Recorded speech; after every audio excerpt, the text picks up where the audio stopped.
Mesdames et messieurs, bonsoir. Merci de nous retrouver dans votre émission Question d'actu. Ce soir, nous parlerons de la coopération Chine-Afrique vers une nouvelle ère. La question se pose aujourd'hui à laquelle nous tenterons de répondre. La 8e édition du Forum sur la coopération sino-africaine, le FOCAC, s'est tenue dimanche au Sénégal. Après 20 années d'une coopération économique Chine-Afrique particulièrement dynamique pour le continent, le Forum devrait marquer le pas sur les précédentes éditions. Un livre blanc publié quelques jours avant ce sommet, les autorités chinoises détaillaient leurs actions et leurs ambitions en Afrique. Elles parlent d'une nouvelle ère fondée sur l'égalité. La Chine est le premier partenaire économique des pays africains avec 19% des échanges commerciaux. Ils ont atteint en 2019 presque 210 milliards de dollars. Parmi les priorités qui ont été mises en avant lors de ce rendez-vous, la coopération dans le domaine des services des soins, la lutte contre le Covid-19. Autre point toujours évoqué par Pékin, les nouvelles routes de la soie. Alors on va parler un petit peu de la place qu'a la Chine aujourd'hui en Afrique avec nos invités. Et nous accueillons sur ce plateau Monsieur Moustapha Ben Abdelaziz, bonsoir. Bonsoir. Vous êtes maître de conférences en sciences politiques et relations internationales à la faculté des sciences politiques d'Alger. Merci d'avoir accepté notre invitation. Avec plaisir. Nous accueillons également Monsieur Moustapha Kidesh, bonsoir. Vous êtes expert en économie, merci d'être avec nous sur ce plateau. Merci de m'avoir invité. Et nous avons également depuis Paris Majid Nama, bonsoir. Bonsoir. Vous êtes directeur du magazine Afrique-Asie. Merci, Monsieur Nama, d'avoir accepté notre invitation. Alors d'abord, on va parler de ce sommet qui se tient pour la première fois sous une du sommet des États comme dans les éditions précédentes. Approfondir le partenariat sino-africain et promouvoir le développement durable Chine-Afrique dans une nouvelle ère. C'est ce qui a été dit en tout cas lors de ce sommet. Monsieur Ben Abdelaziz, de quelle nouvelle ère parle-t-on aujourd'hui ? Il faut dire que les Chinois aujourd'hui ont cette nouvelle vision de la situation. Je pense que l'Afrique est intégrée dans cette nouvelle vision du partenariat sino-africain. Nouvelle vision, pourquoi? Parce que de plus en plus, les Chinois constatent et révisent en vie leurs anciennes relations avec l'Afrique. Il y a une sorte de désillusionnement, comme dirait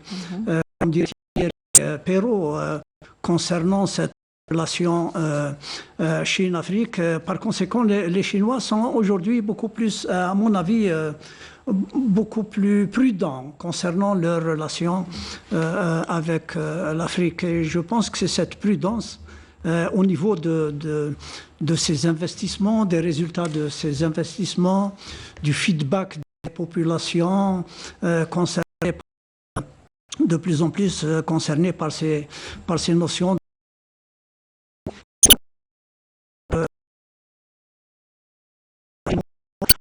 aujourd'hui avec les Africains, avec une nouvelle vision. Plus ensuite, toutes les contraintes extérieures dues au fait qu'il n'agit pas seul dans ce continent africain. Dans le sens, c'est des puissances quelque part. Historique, avec oui, historique et aussi il y a de considère que c'est une compétition pour les États de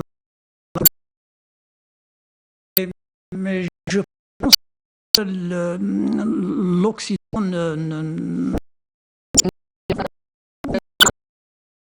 sur le continent africain.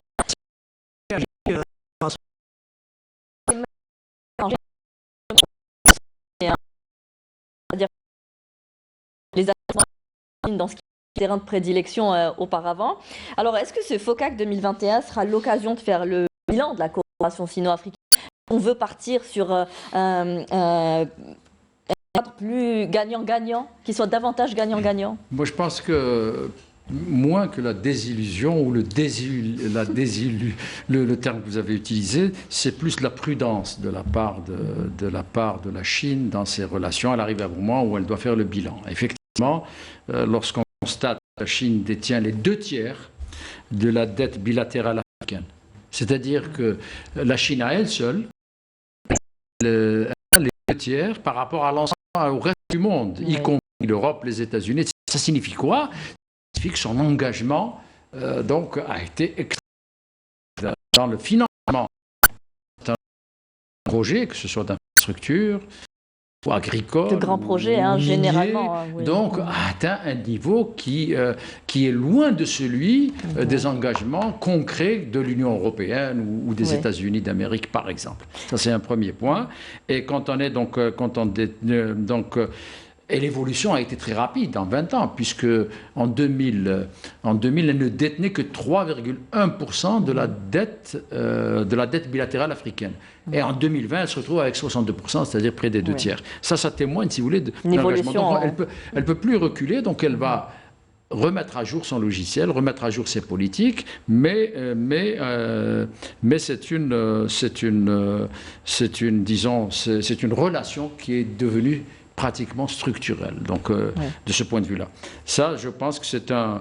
Lorsqu'on sait également qu'il y a 10 000 entreprises chinoises qui activent sur notre continent. Et qui ne viennent pas seulement avec son savoir-faire, même avec les Chinois qui aujourd'hui sont très présents. Absolument, c'est 1 million de travailleurs chinois. Avec leurs employés. Tout à fait, avec leurs employés, 1 million d'employés. Ça signifie que l'engagement est tel que donc les révisions qui peuvent faire.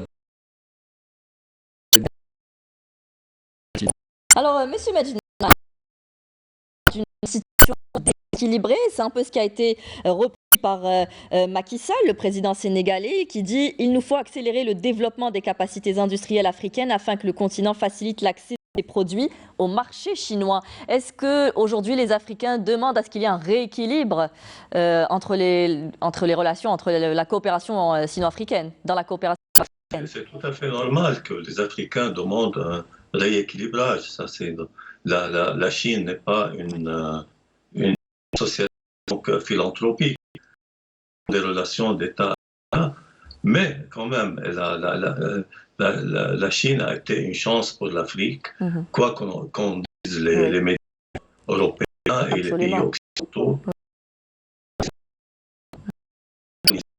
Ce n'est pas que les dettes européennes et occidentales vis-à-vis que l'Afrique a contracté sont énormes. Et ils n'ont pas produit aussi un développement spectaculaire. Maintenant, on fait le procès de la Chine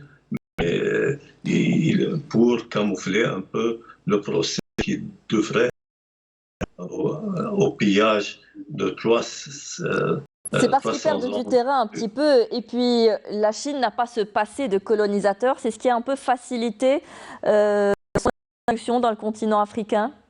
Non, d'abord, c'est-à-dire le slogan africain, ça a toujours été depuis Bandung, c'est-à-dire alors que la Chine connaissait des famines, des crises économiques et tout ça, la Chine était avec l'Afrique et l'Afrique était avec la Chine.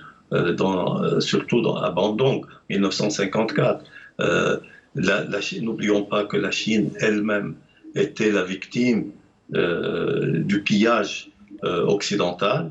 N'oublions pas les 3 guerres de l'opium, les traités inégaux que l'Occident a imposés non seulement à la Chine, mais à bien d'autres pays, et que la révolution chinoise a déchiré. Donc, c'est trop facile de faire la leçon à la Chine concernant l'aide des intéressés qui ne regardent pas les droits de l'homme. Est-ce que les Européens regardent les droits de l'homme? Même jusqu'à maintenant, 2011, qu'est-ce qu'ils ont fait? L'invasion de la Libye avec l'OTAN, contrairement au droit international. En fait, la différence, c'est que... Excusez-moi, M. Nama, la différence, c'est peut-être que quand il y a eu l'Europe qui investit en Afrique, ça a été plutôt basé sur une destruction pour pouvoir s'accaparer des richesses, contrairement à la Chine qui cherche à construire c'est-à-dire à gagner, des infrastructures. À faire gagner les Africains. Elle a construit beaucoup d'infrastructures que les Européens ne voulaient pas. Le FMI et la Banque mondiale nous posaient des conditions parce que ce sont des instruments, qu'on le veuille ou pas, même si ce sont des instruments de la gouvernance internationale mondiale, mais ce sont quand même ceux qui décident, ce sont les Occidentaux.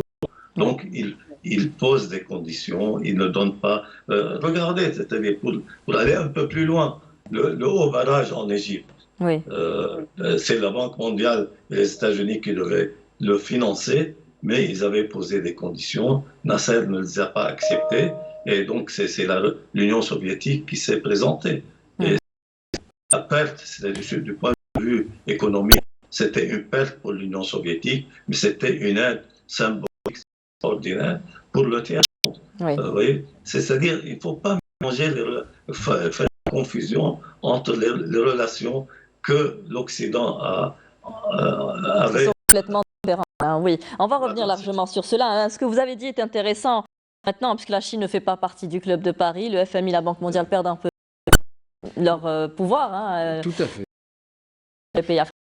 Je voulais simplement peut-être donc aller plus loin et approfondir peut-être la thèse qu'a développée ou dans son discours Macky Sall en disant que maintenant donc l'Afrique a besoin d'une réindustrialisation. En vérité, il doit y avoir un changement de paradigme qui ne touche pas uniquement la relation Afrique-Chine, mais la relation Afrique-reste du monde. L'Afrique, pour ce millénaire, devrait sortir du pacte, parce qu'il s'agit d'un du pacte colonial qui perdure et qui fait que ces produits naturels qui proviennent de l'agriculture, de son domaine minier, de ses hydrocarbures, ne sont pas transformés sur place, sont transformés ailleurs, et son cacao par exemple, en Côte d'Ivoire, sont transformés ailleurs et reviennent sous forme de produits en Afrique qui est considéré simplement comme un marché. C'est ce paradigme que les Africains, au sein de l'Union africaine en particulier, donc essayent maintenant de mettre en œuvre en changeant cette relation avec les Chinois, mais aussi avec tout le reste du monde. Ce que je veux dire, c'est que il m'est souvenance, moi, d'une visite que j'ai faite à Dakar, lorsque j'ai évalué la gouvernance de ce pays en tant que président du mécanisme africain d'évaluation par les pairs, d'un mouvement social, des menuisiers traditionnels sénégalais, et de l'ébénisterie sénégalaise qui voyaient leur métier dépérir parce qu'il y avait donc l'importation massive de produits en matière plastique et de produits divers qui viennent notamment de la Chine et qui ont cassé leur filière. Ce que je veux dire, c'est que maintenant, les Africains, où qu'ils soient, donc posent la question de savoir, maintenant, il faut que nous puissions créer des emplois de façon massive, que nous réindustrialiser notre pays, et ça va pas être facile. Ça va pas être facile parce que les résistances et les rentes qui ont été accaparées par le reste du monde, on va avoir des difficultés à les D'ailleurs, on dit souvent que la coopération Nord-Sud est très importante, qu'il n'est pas possible, c'est-à-dire que le Nord dépend du Sud, mais qu'une coopération Sud pourrait se suffire à elle-même si il y avait le développement derrière. Tout à fait. S'il y a une industrialisation et des produits à échanger entre Africains, la zone africaine, là, elle inquiète là, actuellement. Le fait que l'Union africaine est parvenue donc, à mettre en place donc, une zone africaine de libre-échange, ça va développer donc, des échanges intra-africains qui sont autant de points de croissance qui vont être endogénéisés en Afrique et autant, si vous voulez, de déficits commerciaux qui vont être réduits par rapport à l'Afrique, par rapport au reste du monde. Et ça, à mon avis, c'est une orientation dans ce paradigme nouveau que l'Union africaine. C'est là la crainte aussi. Absolument, sur ces bases, la coopération intra-africaine a de beaux jours devant elle. Et dans ses relations avec le reste du monde, elle devra se mettre à jour aussi. Monsieur Benab, ça se fait avec beaucoup de contraintes. Tout à fait, bon, bien sûr. Oui. Oui, madame. Justement, si vous voulez intervenir sur la question, qu'est-ce qui a permis aujourd'hui à la Chine de détrôner tous les autres pays? Est-ce que, comme l'a dit M. Naama, parce que le passé est différent, parce qu'il se place un peu comme un pays émergent? Les termes diffèrent. Quand on parle de coopération entre la Chine et l'Afrique, on parle d'une même destinée, d'un même destin. Qu'est-ce que cela entend? Je pense que l'Afrique a les mêmes problèmes que la Chine, a les mêmes problèmes que les problèmes internes chinois. Le problème fondamental des Chinois aujourd'hui, d'ailleurs quand on leur dit vous êtes un pays développé, ils refusent d'accepter. Le problème fondamental des Chinois aujourd'hui, c'est la lutte contre la pauvreté, c'est la lutte contre les inégalités, c'est essayer de remédier à la coupure entre le rural et la cité, et la ville. Ces problèmes sont exactement les problèmes auxquels font face les pays africains et surtout les peuples africains. Et la lutte contre la pauvreté en Chine est devenue presque... La Chine est devenue presque un modèle concernant la lutte contre la pauvreté. Si mon chiffre est correct, en l'espace de 25 à 30 ans, ils ont pu faire sortir de la pauvreté quelques 300 millions de Chinois, ce qui est vraiment remarquable. Et je pense que les populations africaines sont très sensibles à cette idée d'avoir les mêmes problèmes et d'avoir entre eux justement une solution. J'ai envie de revenir un peu sur ce que disait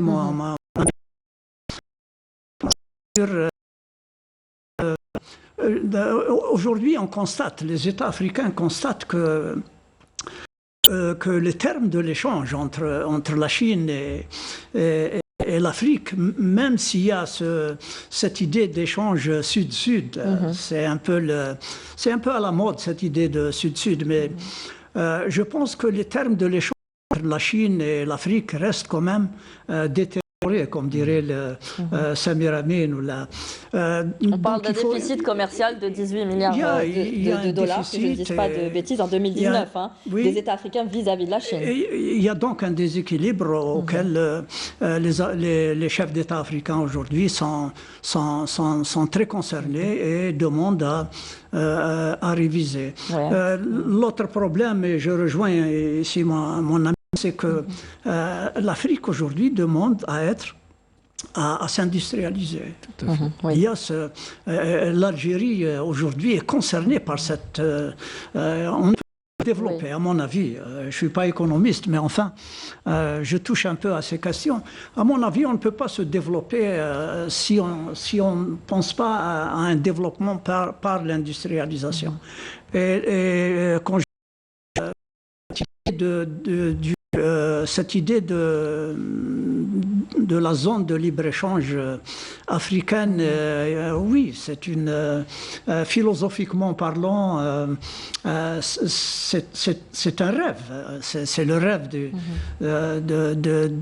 des anciens dirigeants, père fondateur Nkrumah. Boumediene Rabbi Rahmou disait qu'il fallait un nouvel ordre. Donc ça rentre dans ce cadre. Mais encore une fois, beaucoup pensent que la manière dont la Chine aujourd'hui opère économiquement en Afrique risque de poser des problèmes justement à cette intégration des économies africaines. Si la Chine ne permet pas aux économies africaines de s'intégrer dans ces chaînes de valeur je pense qu'on ne pourra jamais nous développer. Et aller sur une coopération gagnant-gagnant, comme il est demandé aujourd'hui. Il n'y a pas que la Chine qui va, dans les intérêts,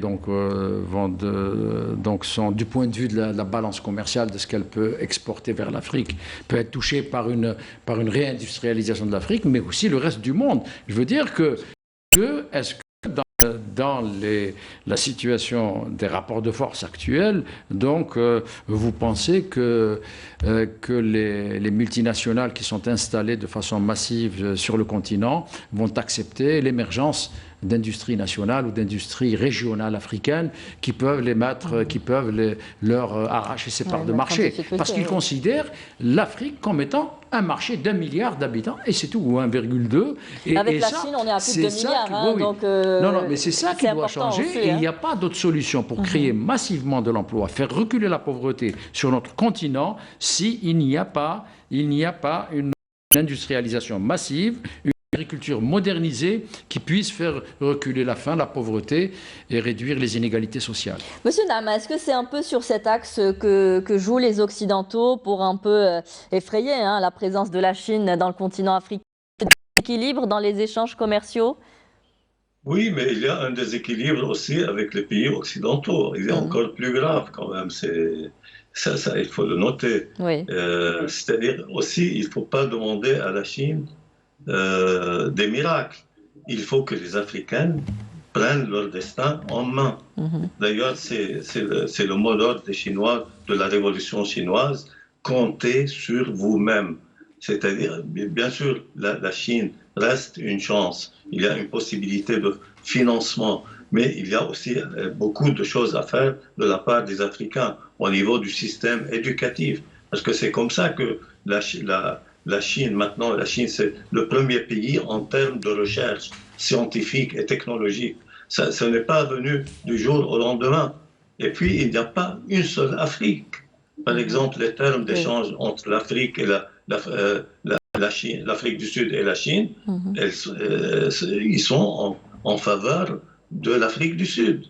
Donc, il faut aussi, maintenant, dans le dernier forum, le président chinois a promis, s'est engagé à ce que les importations africaines vers la Chine atteignent 300 milliards de dollars. Ce n'est pas rien. Dans les 3 ans à venir. Hein. C'est ce qui explique. Oui, mais c'est aussi, c'est aux Africains aussi. Je laisse terminer, pardon, M. Mekidesh. Oui, M. Nama, terminez votre idée. Non, c'est-à-dire aux Africains aussi de s'engager dans un processus de développement et de ne pas toujours espérer que les Occidentaux vont, pendant 300 ans, ils n'ont rien fait, ils n'ont qu'à accentuer leur misère. Ce n'est pas maintenant qu'ils vont les aider à sortir de leurs difficultés. Oui. Donc, l'industrialisation, bien sûr, une agriculture moderne, mais aussi un système d'enseignement, un système de santé, il y a tout. C'est ce que la Chine elle-même applique. D'ailleurs, il suffit de regarder les 10 grands chantiers que la Chine vient d'ouvrir dans tous les domaines, l'espace, l'agriculture, les infrastructures, l'Internet. On ne se développe pas L'Afrique doit s'en inspirer aujourd'hui. Oui, c'est dans l'intérêt, parce que l'intérêt de la Chine, c'est d'avoir des partenaires fiables et qui sont, si vous voulez, ils peuvent être des consommateurs et des exportateurs et des importateurs. C'est-à-dire, c'est ce que cherche la Chine. Mais en attendant, elle a beaucoup contribué au développement de certains pays. Alors justement, M. Nama, pour vous donner la parole, M. Mekidesh, déjà en 2008, le président sénégalais de l'époque, Abdoulaye Wade, dans le Financial Times, avait souligné que la Chine a aidé les nations africaines à construire des projets d'infrastructure en un temps record. C'est-à-dire que les Chinois vont vite et sont pressés, et cela tombe bien les Africains aussi? Oui, moi je pense que juste avant de revenir sur ces questions d'infrastructure et le fait que les Chinois se sont engagés très tôt et très efficacement là-dessus, je voudrais juste signaler qu'il y a des frémissements dans les changements d'attitude. Par exemple, lorsque à ce forum, à ce 8e forum, les Chinois donc proposent 1 milliard de doses pour couvrir, si vous voulez, pour les vaccins, la coopération sanitaire en termes de lutte contre le Covid-19, 400 millions vont être produites en Afrique, donc en coproduction avec les Chinois. Donc il y a un changement donc déjà de paradigme. Et avec la levée des droits de propriété intellectuelle sur les brevets, sur les vaccins. Ça, c'est une avancée, et je pense que d'autres avancées pourront suivre. Sur les infrastructures, les Chinois avaient commencé déjà à participer à l'amélioration des infrastructures depuis les années 80. Je me rappelle, à Nouadhibou, lorsque nous avons été, en tant qu'Algérie, donc remettre en état la raffinerie de Nouadhibou, j'ai vu donc dans le port de Nouakchott, donc la modernisation et l'extension du port de Nouakchott avaient été faits par les Chinois. Et qui se font en un temps record. Hein, c'est très rapide. Et là, par exemple, le président Macky Sall et le Sénégal ont obtenu le projet d'une autoroute entre Saint-Louis et Dakar, donc qui va être fait par les Chinois. Et je pense et ça témoigne de leur efficacité. Et si on cite l'ensemble des projets en Afrique australe, en Afrique de l'Ouest, mais également en Afrique de l'Est, on verra que la liste est longue, et en tout cas beaucoup plus longue que celle qui a été réalisée par d'autres zones d'influence européenne ou américaine sur le développement des infrastructures. Car sans infrastructures, on ne peut pas industrialiser. Et ça, c'est fondamental. D'ailleurs, ce qu'il disait, c'est qu'un contrat qu'il faudrait 5 ans pour discuter et négocier avec la Banque mondiale prend 3 mois avec les autorités chinoises. Donc on parle d'un gain de temps extraordinaire également. On a parlé des objectifs de la santé, de cet échange de technologie et de savoir-faire. Il y a eu aussi cette déclaration de Pékin qui va fournir 1 milliard de doses de vaccins supplémentaires au continent. Il est question aussi de diplomatie sanitaire. Est-ce qu'on peut parler de diplomatie sanitaire déjà ? Absolument. Une puissance comme la Chine aujourd'hui ne peut laisser de côté un facteur aussi important que la santé des Africains. Ça permet de légitimer un peu, et elle a besoin de légitimité pour sa présence en Afrique. Ça plaît beaucoup au peuple africain qui se voit de plus en plus marginalisé sur le plan de la santé. Ce n'est pas la première fois. On a vu chaque fois que l'Afrique passe par des moments difficiles, des moments de santé difficiles. Cela reste le continent le moins vacciné, en tout cas pour cette période pandémique. C'est clair, de loin. Oui. Donc on parle d'influence aussi sur le plan sanitaire, oui, ce qui étend aussi son influence. De toute façon, les Chinois essayent à tout prix de faire de l'Afrique une zone d'influence. Ils sentent de plus en plus que des pays comme, disons, les pays occidentaux, sont un peu en retrait, puisque ces mêmes pays occidentaux connaissent aujourd'hui de gros problèmes financiers. L'Amérique est endettée, les déficits, la même chose pour la France. Et il y a de plus en plus donc appel à la Chine qui dispose de réserves financières et monétaires extraordinaires, et donc grâce à ces réserves, elle peut jouer le rôle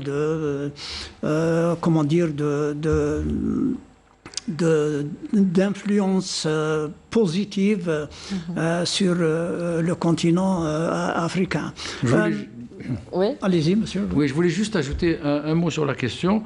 Le président Macky Sall a profité de ce sommet pour envoyer un message sur les investissements énergétiques en Afrique. Et le fait que l'Afrique risque, si vous voulez, de passer par pertes et profits. Son développement durable absolument, suite donc au sommet de Glasgow sur le climat. COP26, Alors, l'Afrique qui, elle, ne consomme que 3% des hydrocarbures produits dans le monde, se voit maintenant infligée et de ne pas pouvoir obtenir des financements des pays occidentaux, comme vous les appelez, puisque, même si le consensus n'est pas encore réuni sur cette question, mais l'idée c'est de dire nous ne finançons plus les hydrocarbures, les projets d'hydrocarbures en dehors, gaziers en particulier. C'est une énergie propre. Le Sénégal vient de découvrir, donc offshore, donc au large de Dakar, mais aussi de Saint-Louis, de découvrir des réserves de gaz et de pétrole importantes qui étaient censées et qui était prévu dans son plan de développement d'alimenter donc et de développer les infrastructures, l'habitat, l'industrie, etc. Et puis du jour au lendemain, donc si les financements sont coupés, il y a un vrai problème. Et là, à mon avis, l'Afrique qui pollue le moins va déjà recevoir a déjà des problèmes si ça se confirme. Pas seulement au Sénégal, en Angola, en Tanzanie, donc, et dans d'autres pays donc, qui ont des réserves gazières, et donc vont se retrouver avec une situation où ils ne pourront pas mettre en valeur, ses ressources. Et ça nous pose, ça a posé d'ailleurs... Il a dit dans son discours, ça mettrait à mal le développement sachant que les engagements de la pays. COP de Paris n'ont pas été pris en charge en termes de financement, si vous voulez, des énergies renouvelables sur notre continent. Et tout ça, donc ça fait des problématiques assez sérieuses qu'il va falloir prendre en compte. Est-ce que, Monsieur Naama, aujourd'hui, on essaye de trouver des points faibles aujourd'hui pour garder cette domination sur le continent africain de par les pays occidentaux? Écoutez, ce qui est étonnant, c'est qu'on critique la France, l'Afrique, Chine, et en même temps, il y a le sommet France-Afrique. Oui. Il y a le sommet Grande-Bretagne-Afrique, sommet américano-africain, sommet africain-japonais, africain-indien. Donc, c'est normal, c'est un champ de compétition. Oui. Mais la seule différence des autres, c'est que les Chinois, ils ont quand même accepté d'investir sans regarder sur la solvabilité de certains pays, comme par exemple en Éthiopie, au Soudan, quand les Américains s'étaient retirés de l'exploitation pétrolière Chevron à cette époque-là, ce sont les Chinois qui les ont remplacés, tout en sachant qu'il y avait des risques énormes. Voilà. Et puis, il arrive souvent d'effacer les dettes de certains pays défaillants africains. Oui. Donc, mais je reviens, l'important, c'est que pour les Africains, c'est aide-toi, et la Chine t'aidera, et les autres t'aideront. Mais il ne faut pas compter seulement sur... On ne peut pas faire des miracles non plus. Il faut aussi s'imposer et même imposer ces conditions de partenariat avec la Chine. Oui. Alors, est-ce qu'on peut dire aujourd'hui que la Chine ne raisonne pas seulement en affinité politique, idéologique, mais d'abord par pragmatisme économique? Aujourd'hui, on sait que son augmentation considérable en besoin en énergie ont augmenté, et puis elle veut s'affirmer aussi comme puissance sur la scène mondiale. Voilà, je pense que c'était le point que je voulais aborder. Et c'est une question qui m'intrigue toujours parce que je n'ai jamais trouvé de réponse chez les Chinois. Est-ce que les Chinois raisonnent en termes de puissance hégémonique? C'est-à-dire, est-ce que les Chinois se voient concurrent de l'hégémonie américaine, et s'il se voit... En tout cas, c'est le premier ennemi des États-Unis. Premier ennemi des États-Unis, dans ces cas-là, ces réflexes vis-à-vis des autres continents seront des réflexes d'une puissance hégémonique qui essaye d'assurer son hégémonie, que ce soit en Afrique. Thierry Perrault, qui est un spécialiste sinologue français, disait que la Chine s'intéresse à l'Afrique, mais indirectement. C'est-à-dire que pour lui, la Chine s'intéresse à l'Afrique que dans le sens où elle peut être une sorte de pont vers l'Europe. Pour Perrault, ce qui intéresse la Chine, ce n'est pas l'Afrique, mais c'est surtout l'Europe. Ça se comprend parce que l'Europe, c'est vraiment un marché très intéressant pour l'économie chinoise. En plus, c'est un allié des États-Unis et que par conséquent, une influence chinoise en Europe ferait en sorte de rééquilibrer ses relations avec les États-Unis et jouerait beaucoup plus, comment dire, une sorte de contrepoids à l'hégémonie américaine. Enfin, ceci n'est pas seulement cette hégémonie contre hégémonie ne se joue pas, à mon avis, juste en Afrique, mais elle est déjà très claire en Asie aujourd'hui avec ce qu'on a appelé le Obama shift vers l'Asie. L'Asie-Pacifique. L'Asie, beaucoup disent que le 21e siècle sera asiatique. On dit la Chine, l'Inde et l'Afrique feront le monde de demain. L'Afrique, je ne sais pas, mais mais l'avancée économique de Ce que l'Inde, disent les Chinois, oui. bien sûr, il est prévu que, bon, c'est des prévisions, 2050, première puissance économique la Chine, deuxième puissance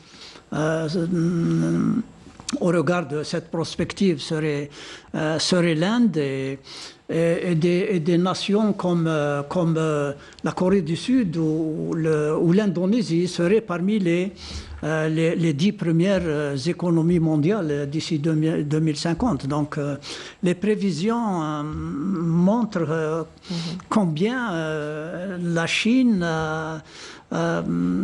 doit s'intéresser à toutes ces zones d'influence pour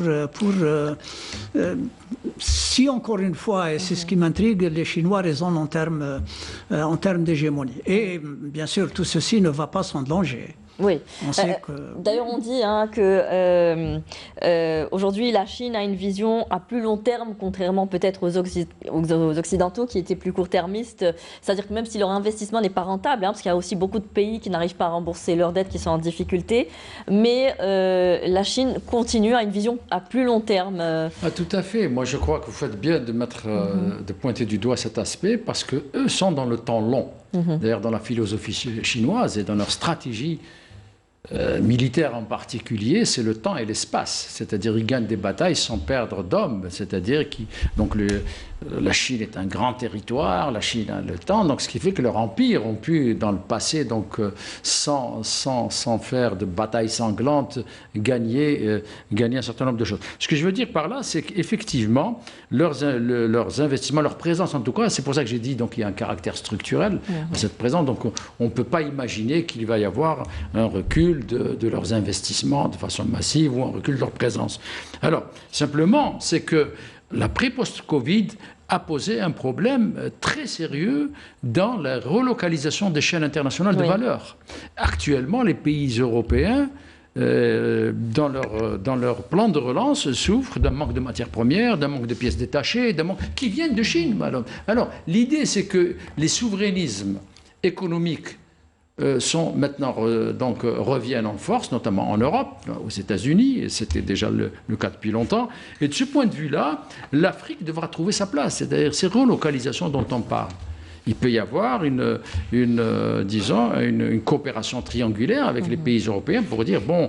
Vous ne voulez plus que vos usines restent en Chine parce que ça pose des problèmes logistiques, de rupture, etc.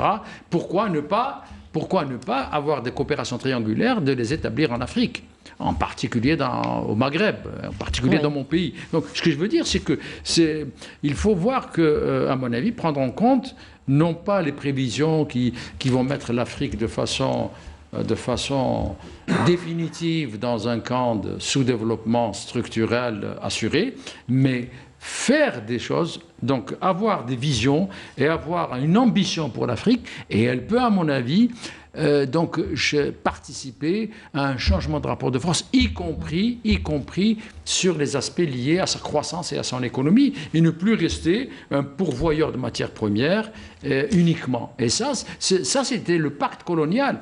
Et ça, avec la Chine, on pourra discuter de ça en disant, vous aussi, vous avez souffert de ça.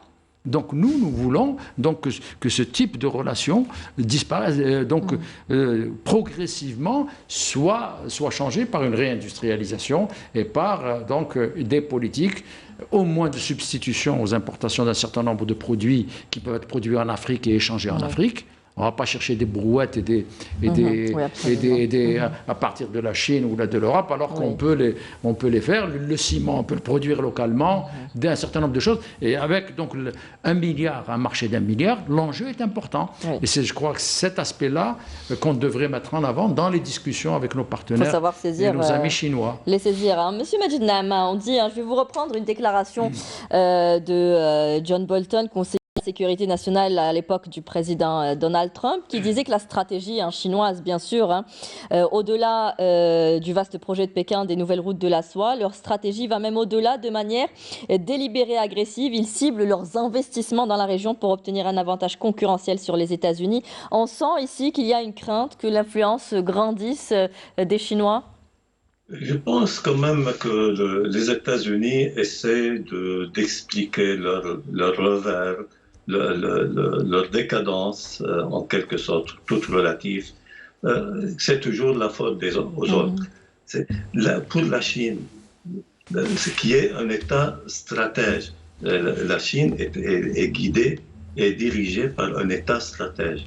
D'abord, il faut gagner la Chine elle-même, c'est-à-dire développer la Chine, qu'il y ait une classe moyenne très puissante. Maintenant, il y a 700 millions sur 1,5 milliard. Donc, il y a du travail à faire en Chine pour que la Chine soit vraiment pensée être hégémonique ailleurs. Parce que déjà, il faut qu'elle gagne l'intérieur de la Chine. Ce n'est pas encore donné. Bien sûr, elle a eu des ambitions énormes, mais toutes ces ambitions, c'est sur le plan intérieur. Je vous donne un exemple. En 2000, la France était le premier pays en train ultra rapide, en TGV. Maintenant, la France ne compte pas. C'est le premier pays, la première nation au niveau des chemins de fer. Maintenant, c'est la Chine. Ensuite, la Chine, maintenant, aussi installe des usines, investit en Europe, investit aux États-Unis. Ce n'est pas vrai que ce n'est pas le cas encore. Ça me rappelle un peu l'expérience du Japon. Le Japon est passé par le même développement et maintenant c'est plus intéressant pour les Japonais d'installer leurs usines à l'étranger, en Europe, c'est moins cher que de le faire au Japon même. Oui. Donc c'est pour ça le grand défi pour la Chine, c'est de gagner l'intérieur chinois, c'est-à-dire le développement, la bataille. C'est-à-dire c'est le programme de l'actuel président chinois qu'il a dit clairement. Il a cité 10 chantiers énormes dans le nucléaire, c'est-à-dire un peu s'en passer du pétrole, de l'énergie africaine ou du Moyen-Orient. C'est l'Internet, les télécommunications, c'est la santé, téléphonie mobile, oui. C'est pour ça les pays africains ont enregistré une bonne émergence, révolution des transports, construction d'infrastructures, désenclavant une partie de leur territoire. Voilà, les pays africains le doivent en grande partie à la Chine. À lui-même aussi. Oui, monsieur Benablazi. Aujourd'hui, les économistes sont mieux placés pour... on dit que les Chinois se voient de plus en plus contraints par ce qu'ils appellent le piège du revenu moyen. Parce que les Chinois ont pu se développer et surtout donner un poids à leur croissance tirée par les exportations du fait que leur main-d'œuvre est bon marché, le coût du travail en Chine est bas et surtout de bonne qualité. Mais aujourd'hui, les Chinois, avec leur classe moyenne, effectivement, ils ont développé une classe moyenne intéressante et les Chinois se voient de plus en plus dans ces frictions avec l'économie américaine, et on a vu ça beaucoup avec la présidence Trump, où les réflexes néo-mercantilistes sont revenus au devant de la scène. Les Chinois donc essayent aujourd'hui de prendre leurs dispositions vis-à-vis de ce marché qui est un marché extrêmement intéressant pour les Chinois, le marché américain. Les Chinois gagnent avec le marché américain, le marché américain gagne avec les Chinois. C'est ce qu'un économiste américain spécialisé dans les affaires de l'Asie, Stephen Roach, a appelé la codépendance. Par conséquent, aujourd'hui, les Chinois se rendent compte qu'il faut diversifier l'économie. Il ne faut pas rester, à mon avis, prisonnier de ce grand marché américain. Et c'est dans ce sens, à mon avis, qu'ils développent ce qu'ils appellent la Belt and Road Initiative, la route de la soie. Le BRI, voilà, la route de la soie. Je pense que le concept de route de la soie, comme disait notre collègue de Paris, c'est un peu les questions internes qui font que que les Chinois aujourd'hui sont obligés d'internationaliser leurs entreprises. Il y va de la croissance chinoise, de continuer à produire, à vendre, à commercer, et ainsi de suite. Parce qu'ils ont été menacés, effectivement, vous faites bien d'en parler, dans la géopolitique post-Covid. Un certain nombre d'analystes, notamment économiques, et en tout cas trop rapidement à mon avis, dans les pays occidentaux, ont considéré qu'il fallait tout de suite délocaliser leurs investissements qu'ils avaient en Chine. Absolument, avec la montée des souverainismes, et récupérer ces emplois, pour des questions de sécurité, pour des questions diverses. Et cette question a été... Mais entre le discours et la réalité, c'est qu'en réalité, ça va être très difficile à faire. Donc, parce que les conditions de compétitivité, parce qu'on est dans une économie libérale et les règles du jeu font que ça va être difficile. Ça, c'est un premier point. Le deuxième point, c'est que la Chine, elle a un deuxième atout qui est, comme l'a souligné Majid Némé, donc c'est le fait qu'elle a construit un marché intérieur. Alors, ils sont 1,5 milliard, donc très large, qui va pouvoir donc, si vous voulez, se substituer aux pertes de parts de marché qui serait le fait de sanctions, qui serait le fait de relocalisation en Europe, et que donc ils vont se retourner. Ils ont disons, des capacités internes. Donc en termes de marché et en termes de production, qui peuvent les mettre à l'abri de ce type de choc. Ils n'auront pas de choc. Et donc c'est ça qui fait que, comme je disais tout à l'heure, les Chinois ont à la fois le temps, l'espace, mais aussi si vous voulez, les économies d'échelle qui sont à l'échelle mondiale. Et c'est ce qui fait que, à mon avis, ils sont dans une situation où leurs prévisions de devenir le numéro 1 sur le plan économique vont se réaliser parfaitement, quelles que soient les réactions du reste du monde, y compris les États-Unis d'Amérique.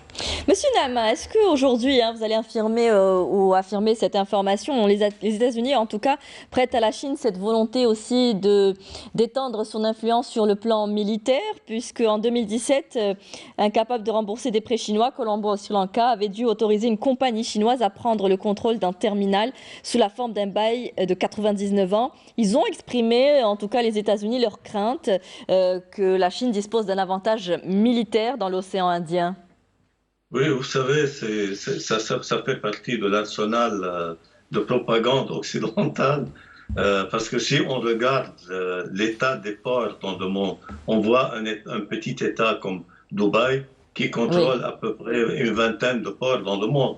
La Chine elle-même, elle contrôle l'un des plus importants ports européens, la Pirée, en Grèce. Donc, personne n'a dit c'est la colonisation. Mais ça c'est pas des bases militaires. Les seules bases militaires, je pense, chinoises, c'est à Djibouti, mais c'est à côté d'une base américaine, et japonaise, française et britannique. Donc, et c'était dans le cadre de la lutte contre la piraterie maritime, parce que les navires chinois étaient menacés et tout ça. Mais il y a 800 bases militaires américaines dans le monde et personne ne s'en offusque. Alors, je ne pense pas quand même que ce soit le cas, parce que posséder, il y a une différence entre gérer un port et en avoir la propriété. La propriété, elle est toujours pour le Sri Lanka, et c'est la gestion qui est actuellement entre les mains des Chinois, comme c'est le cas, comme je viens de vous le dire, un peu partout dans le monde. Maintenant, même... C'est-à-dire qu'ils reprochent un peu aux autres de ce qu'ils ont fait eux auparavant. Ils même mettre la main sur le port de New York il y a une dizaine d'années, et puis il y avait eu le tollé, ils n'ont pas pu le faire, par racisme ou par je ne sais pas quoi. Mais est-ce que vous diriez que la Chine est en situation de leadership sur le continent africain? Actuellement, bien sûr, elle est en position de leadership, et ça ne fait qu'augmenter, parce que quand même les Africains ne veulent pas qu'il y ait une ingérence dans leurs affaires, qu'on leur impose des conditions pour les aider, alors que ce n'est pas vraiment aider, entre guillemets, c'est juste pour les dominer. Et ils connaissent aussi les 3 siècles de domination occidentale, c'est à quoi ça a abouti. Et puis il y a eu cette demande aussi du Sénégal à ce que la Chine s'implique plus dans la question du Sahel sur le plan militaire. Oui. Je ne pense pas que la Chine, l'implication militaire, ce soit dans leur programme. Ils ne sont jamais impliqués, à part dans leur voisinage immédiat, c'est-à-dire avec la mer de Chine, et puis surtout la question de Taïwan et Hong Kong, ça y est, ils l'ont récupéré, parce que ça c'est le résultat des traités inégaux et puis de la Deuxième Guerre mondiale qui a fait qu'une petite partie de la Chine, de 1945 jusqu'à 1971, était considérée comme la seule représentante de la Chine. Vous voyez, il a fallu Nixon et sa politique visionnaire pour qu'il accepte qu'il y ait une seule Chine et que Taïwan fasse partie de la Chine. Mais le débat est sur les moyens. Est-ce que ça va être militairement ou par... mais il y a des lignes rouges que la Chine ne tolérait pas si c'est dans son entourage immédiat. Rappelez-vous, en 1950, 49-50, avec la guerre de Corée, les volontaires chinois, c'est entre guillemets volontaires, il y a eu 1 million. Ils ont participé à la guerre contre les Américains et contre les Sud-Coréens parce que c'était leur sécurité qui était en danger. Oui. Donc, la question de la souveraineté est très importante aussi, au même titre que pour les pays africains. Est-ce qu'aujourd'hui, justement, l'influence économique de la Chine peut se déployer par la suite à une influence politique ? Ou est-ce déjà le cas ? Nous qui enseignons l'économie politique, on dit toujours à nos étudiants qu'il est difficile de séparer l'économie de la politique. L'économie, c'est de la politique concentrée. Voilà, un économiste qui parle de oui, c'est... Il est difficile de les séparer. Et d'ailleurs, en Occident, de plus en plus, on fait remarquer aux Chinois de ne pas s'impliquer dans ces questions d'autoritarianisme en Afrique, de ne pas prendre en considération ces questions des droits de l'homme, de ne pas interférer dans les affaires des États africains. Et je pense que ceci en fait joue le jeu des Chinois qui, eux, à mon avis, interfèrent dans les affaires politiques. On a vu ça en Angola avec les contrats de gaz et de pétrole. Pour revenir aussi à cette question de la sécurité, oui, on leur demande de participer à cette question de sécurité au Sahel qui est extrêmement épineuse.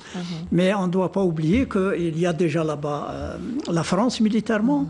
Il y a les Américains qui, d'ailleurs, changent de perception de la lutte antiterroristes au Sahel. Ils sont de plus en plus du côté de l'amélioration des conditions de vie. Et puis aussi, il ne faut pas oublier la Russie, récemment, avec ses militaires. Donc, demander aussi à la Chine d'intervenir, quelquefois, c'est une boue, l'intervention.